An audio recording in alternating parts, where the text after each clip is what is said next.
o prisioneiro no Senhor.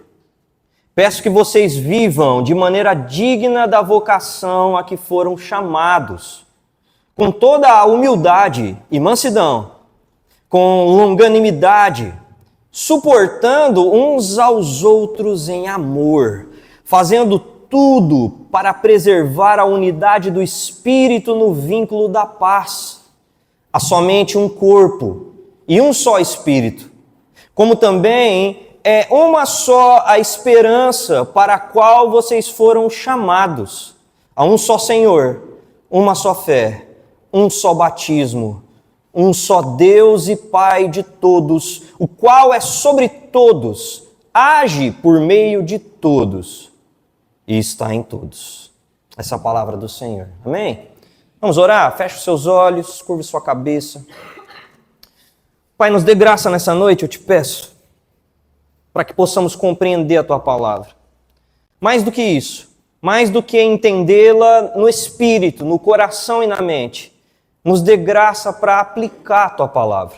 Porque a unidade da igreja, meu Deus, é muito importante para o cumprimento da Tua vontade nas nossas vidas, nessa igreja, nessa cidade, em todo o mundo.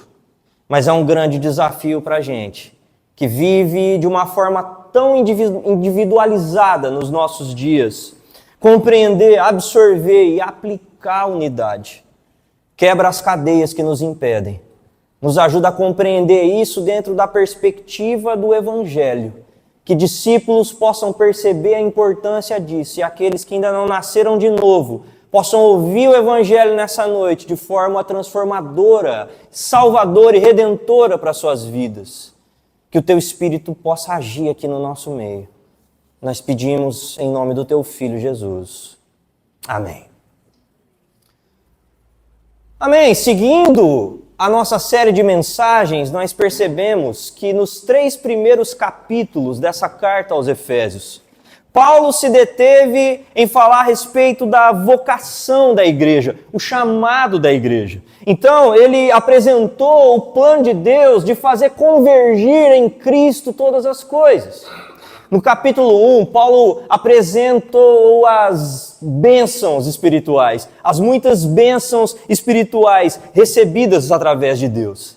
A eleição, a predestinação, a adoção para filhos. Tudo isso como uma obra feita por meio da cruz de Cristo. No capítulo 2, Paulo nos fala a respeito da salvação que vem pela fé por meio da graça. E no capítulo 3, Paulo mostra que judeus e gentios crentes foram unidos num só povo. Povos inimigos que agora são parte do mesmo povo, a igreja de Deus, a família de Deus. E agora, no capítulo 4, ele entra numa parte mais prática. Os próximos capítulos têm uma condição mais prática a respeito da conduta da igreja. Então, nos 3 primeiros capítulos, nós temos a vocação, a doutrina. E agora, nos próximos 3 capítulos, Paulo se detém em relação à prática. Ele lembra aos Efésios de sua condição. Ele era prisioneiro de Cristo. Ele lembra os Efésios que ele estava preso por uma causa, a causa do Evangelho, a causa onde Deus reúne 2 povos e faz deles um povo só. E agora ele faz um pedido muito importante, que eles vivam de maneira digna do seu chamado, da sua vocação. E o que é que significa viver assim? Significa preservar a unidade da igreja. Você pode dizer isso? Preservar a unidade da igreja. Preservar a unidade dos cristãos é um tema muito importante, porque existem muitas diferenças no meio do povo de Deus, no meio do povo conhecido no nosso país como os evangélicos. Aliás, há muitas críticas aos evangélicos em relação às suas divisões. Uma igreja é reformada, a outra igreja é pentecostal, a outra é metodista, a outra é luterana, presbiteriana, batista. Meu Deus, de que igreja nós estamos falando? A Igreja Católica, por exemplo, a gente percebe isso naqueles inúmeros podcasts do YouTube, não é? De vez em quando aparece ali um representante da Igreja Católica dizendo: não, os evangélicos eles são tudo divididos. Nós é que somos a única igreja unida, portanto, a única verdadeira. Só que essa crítica não faz muito sentido quando a gente entende que o que Paulo está ensinando aqui não é que a unidade dos cristãos passa por uma hierarquia de vários homens que vai culminar no topo da pirâmide, num representante humano que se diz infalível. Paulo ensina que a unidade dos cristãos é produzida e promovida pelo Espírito de Deus. A unidade dos cristãos é um presente de Deus. Portanto, quando se acredita que a palavra de Deus é infalível, quando se acredita que Jesus é Deus, que Ele morreu na cruz, que Ele ressuscitou ao terceiro dia, ascendeu aos céus e de lá vai voltar para buscar os seus. Quando se crê que existe inferno e céu, pecado, então é possível haver unidade. Mas vamos lá, gente. Precisamos considerar que é bem verdade que o meio evangélico poderia ser bem mais tolerante uns com os outros em relação às suas diferenças secundárias. Mas será que dá para viver isso de verdade? Não só da boca para fora, será que é possível viver isso de fato? Paulo mostra que sim, nessa passagem. E mais que isso, ele garante que não só se pode, quanto se deve manter a igreja naquilo que ele chama no verso 3 de vínculo da paz. Vínculo, junção, unidade. Mas como é que a gente trabalha nisso? Bom, a primeira coisa que Paulo nos mostra nessa passagem para preservar a unidade é que é preciso fazer tudo pelo vínculo da paz.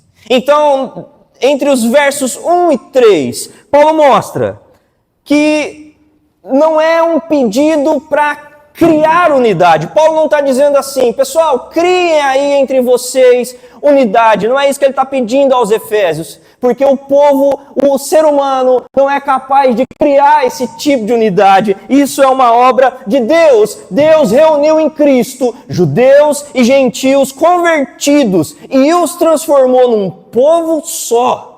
Ele não tomou judeus e os fez gentios, nem gentios e os fez judeus. Ele fez deles um só povo, uma só família, um só corpo. A igreja, o povo eleito, e esse povo está espalhado pelo mundo inteiro. Jesus falou a respeito disso. Em João 17, na sua oração sacerdotal, Jesus pede não só por aqueles que estavam ali naquela geração, mas por aqueles que viriam depois disso. 20 séculos depois, a oração de Jesus alcançou gente como nós e outras pessoas que estão espalhadas pelo mundo inteiro, na nossa cidade, no nosso país, em várias outras nações. Esse é o povo de Deus. O que Paulo está pedindo agora é o seguinte: façam tudo o que estiver ao alcance de vocês para preservar a unidade que Cristo criou. Agora, o interessante disso é que essa preservação de unidade não é algo para ser falado da boca para fora, mas para ser mostrado na prática para esse mundo. Para que esse mundo reconheça que Deus está conosco, que Deus é por nós, que Deus está em nós. Gente, lá em Éfeso, quando Paulo escreve isso para eles, eu gostaria que você imaginasse comigo quão difícil deveria ser para o pessoal lá em Éfeso organizar um almoço. Imagina um almoço em Éfeso. Judeus, gentios. E aí eles estão ali juntos.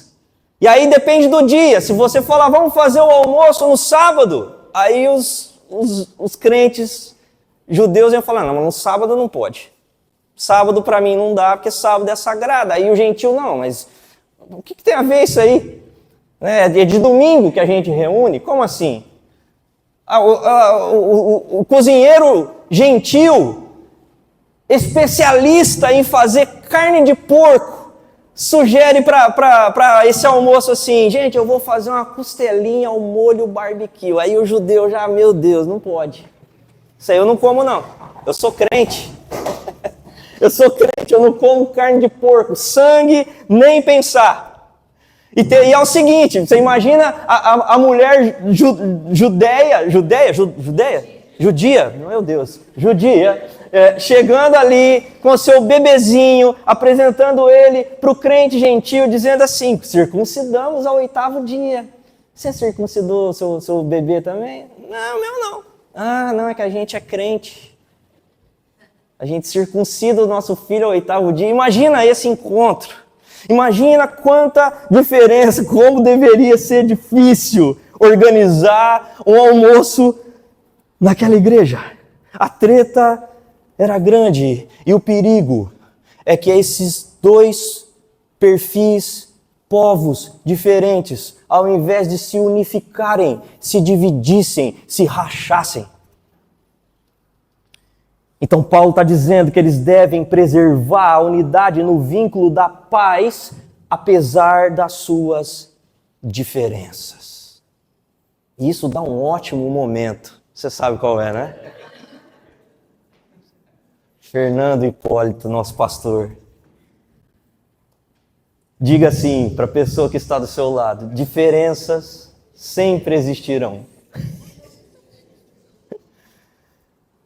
E se diferenças sempre existirão, como é que a gente mantém esse vínculo? Como é que se faz isso? Paulo apresenta 3 coisas aqui para isso. Ele fala de agir com toda a humildade e mansidão, com longanimidade, suportando uns aos outros em amor. A igreja não vai ser preservada se não houver pessoas dispostas a suportarem umas às outras. E o apelo de Paulo faz muito sentido, porque quando nós convivemos juntos, existem momentos em que as coisas se tornam insuportáveis. O calor das situações tornam as coisas complicadas. E há muitos momentos que as coisas ficam insuportáveis porque temos opiniões diferentes, interpretações diferentes da própria Bíblia, decisões tomadas diferentes do nosso tipo de gosto e pensamento. E a gente não pode confundir 2 coisas: unidade e uniformidade. Sabe, a gente não usa muito essa palavra, né, uniformidade, mas para pensar comigo. Na escola, muitos alunos vão de uniforme, que é para mostrar que eles são partes da mesma escola. Eles têm que estar igualzinho ali, vestidinhos, do mesmo jeitinho. Mas isso aqui é ilusão, gente. Isso aqui é utopia. Não existe ambiente onde as pessoas pensam exatamente, têm os mesmos gostos e agem exatamente da mesma forma. É por isso que casamentos, igrejas locais e até denominações se dividem. Porque chega uma hora que eles não conseguem mais suportar uns aos outros e aí cada um vai para o seu lado, cada um segue o seu caminho. O problema disso é que esse não é o caminho da palavra de Deus. Então qual é o caminho? Que caminho deve ser seguido? O caminho da humildade. Sem se comportar o tempo todo como se você fosse o certo. Sempre tivesse razão, se transformando numa pessoa arrogante. É o caminho da mansidão, sendo gentil com os outros, porque palavras duras, críticas duras, ferem e dividem. É o caminho da longanimidade. Que palavra esquisita é essa? A longanimidade é um tipo de paciência que é bem longa, que dura bastante, que é bem comprida. É um tipo de mega paciência, de ultra paciência. Um tipo de paciência comprida o suficiente para suportar gente insuportável. O problema é que pra gente, isso aqui é muito difícil. O problema é que pra gente agir com essa humildade, com essa mansidão e com essa longanimidade é muito, muito difícil. Porque na nossa geração, as pessoas valorizam mais suas questões individuais, muito mais seus pensamentos, gostos e preferências do que o que é coletivo. É um problema porque na nossa geração, ainda mais em tempos de polarização política, a gentileza e o respeito evaporaram.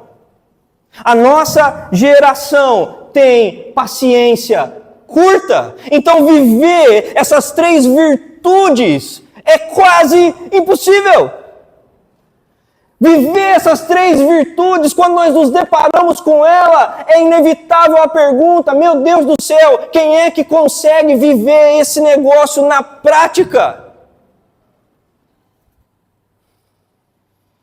Porque essas virtudes são o oposto da sua autossuficiência pecaminosa.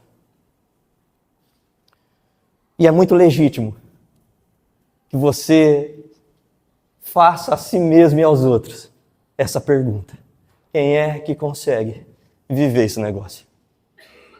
E é por isso que Paulo nos mostra que a unidade deve ser preservada, fazendo tudo pelo vínculo da paz, mas conforme o exemplo da Trindade. E agora Paulo vem aos últimos 3 versículos dessa passagem, afirmando 3 coisas que são trinitariamente importantes e revelam como Jesus é poderoso para nos redimir da nossa autossuficiência, da nossa autossuficiência arrogante, das nossas impulsivas palavras duras e da nossa falta de paciência. Paulo diz, nesse trecho de 4 a 6, que há um só Espírito, um só Senhor, um só Deus e Pai de todos os crentes. E é o exemplo do Pai, do Filho e do Espírito. É desse exemplo que nós tiramos forças para preservar a unidade da igreja. Porque o Espírito, pensa comigo, o Espírito Santo, não é o Filho. O Filho não é o Pai. O Pai não é o Espírito. E também não é o Filho. Eles têm personalidades diferentes.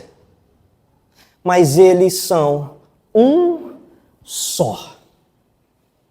Em glória, em honra, eles têm a mesma dignidade, mas eles se preferem em honra uns aos outros, eles se submetem uns aos outros, eles se preferem, se amam e eles convivem juntos de eternidade a eternidade, sem barreiras, sem bloqueios, sem divisões, sem intriga.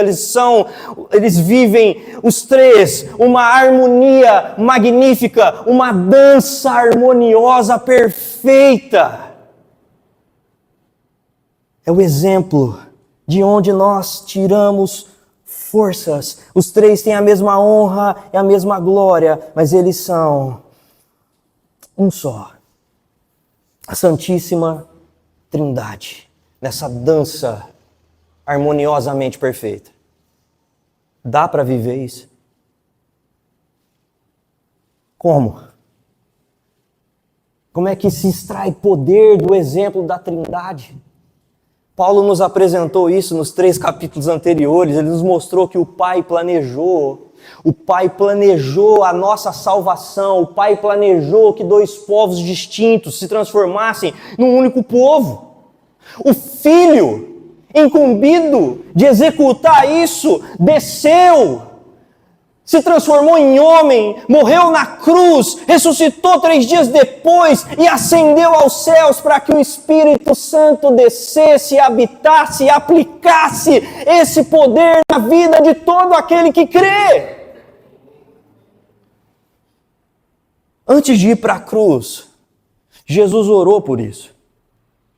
Pai, que a igreja que os crentes sejam um, como você e eu somos um.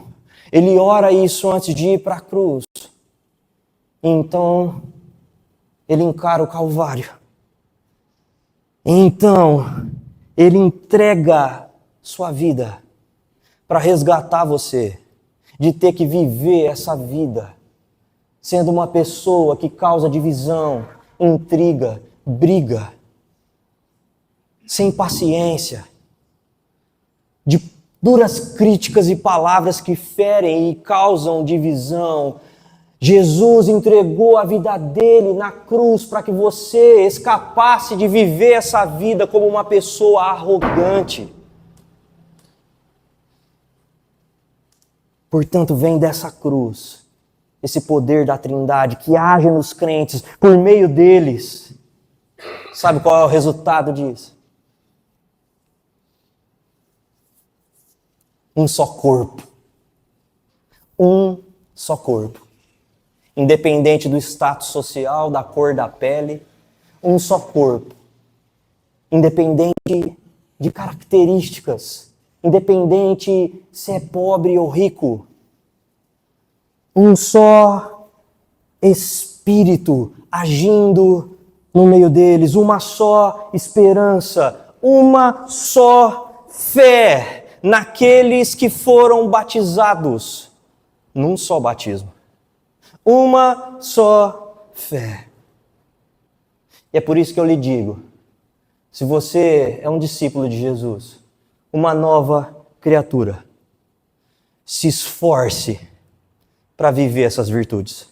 Tenha isso como um alvo importante da sua vida. Dependa de Deus para isso. Se analise nisso constantemente e ore para que Deus opere na sua vida esse poder de preservar a unidade da igreja. É claro que quando se fala em uma só fé, em uma unidade de uma só fé, nós precisamos fazer uma diferenciação importante aqui. Entre erro e heresia. Por quê? Porque pessoas podem estar salvas, mas erradas. Por exemplo, tem algumas igrejas evangélicas que batizam crianças, o que consideramos um erro. Mas não é um tipo de erro que afeta diretamente a salvação. Há igrejas em que a liderança daquela igreja acredita que eles devem ter ali um apóstolo, uma mulher como pastora, tendo autoridade sobre a igreja. Bom, tudo bem que eu peguei uns 2 exemplos aqui, está quase no limite ali, né, da heresia. Mas não é heresia. Isso não significa que você não deve ter amizade com pessoas que creem assim. Isso não significa que você não deve ter comunhão com elas. Agora, a heresia diz coisas com as quais você não deve ter comunhão. A heresia diz, por exemplo, que Jesus não é Deus. Que ele é quase isso, mas não é Deus. A heresia diz, por exemplo, que Jesus não ressuscitou. Alguns hereges, inclusive, vão dizer assim, não, ele até ressuscitou, mas foi na revelação, no coração das pessoas. Não dá para ter comunhão com essa fé. Não dá para ter unidade com essa fé. Não dá para ter comunhão espiritual. Isso significa que você precisa aprender a distinguir o que é erro e o que é heresia. Como que eu vou fazer isso? Ah, já sei, YouTube. Vai procurar um tutorial lá. Tudo bem, você pode fazer isso, não há problema em fazer isso. Mas eu tenho uma solução melhor para você. Daqui a algumas semanas, nós vamos começar a nossa escola teológica, a trilha. E aqui a gente vai te ensinar a distinguir erro e heresia. Então, fique esperto em relação a isso. Porque você precisa aprender a distinguir bem, para saber com quem você tem comunhão espiritual e com quem não. Portanto, gente, nós vimos nessa passagem que Deus criou unidade entre os crentes. A unidade da igreja é um presente de Deus, nós não a criamos. O nosso papel como cristãos é preservar essa unidade, seguindo o exemplo da Trindade através do poder da cruz. Ter vínculo da paz com as pessoas significa que, ainda que elas pensem diferente, você ainda continua caminhando com elas, sendo amigo delas, tendo comunhão com elas, servindo essas pessoas, amando essas pessoas ao invés de rejeitá-las, caminhando uns aos outros, suportando-os em amor. Suportando-os significa abrir mão do que é essencial e suportar o irmão naquilo que é secundário. Ter comunhão com os que creem nos principais pontos da teologia cristã é que é importante para a gente. Um autor que eu gosto muito, Greg Ellison, ele diz que a igreja é uma porque compartilha uma única doutrina dos apóstolos.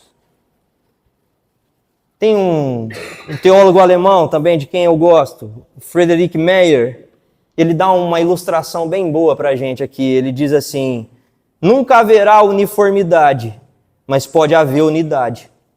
Os tubos do grande órgão nunca serão todos do mesmo comprimento ou tom, mas podem ser alimentados pelo mesmo sopro e conspirar para proferir a mesma melodia.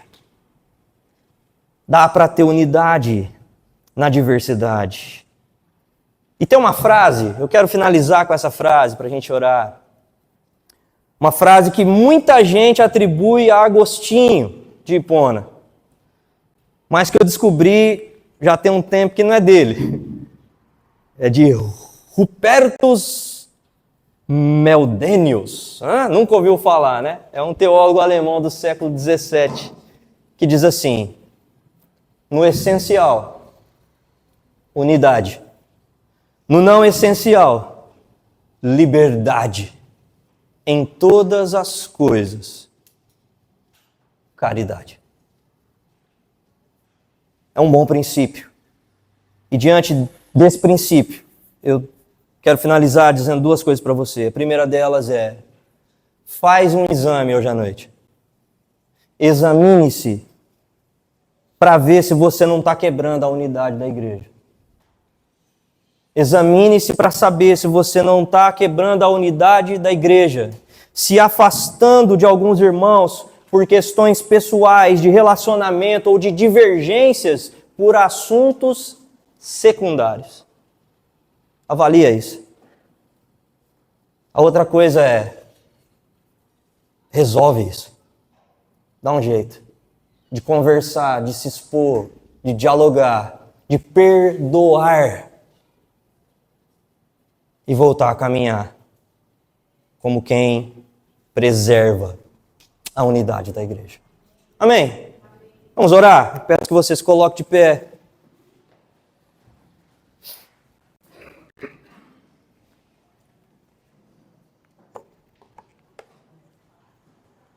É um grande desafio que temos pela frente.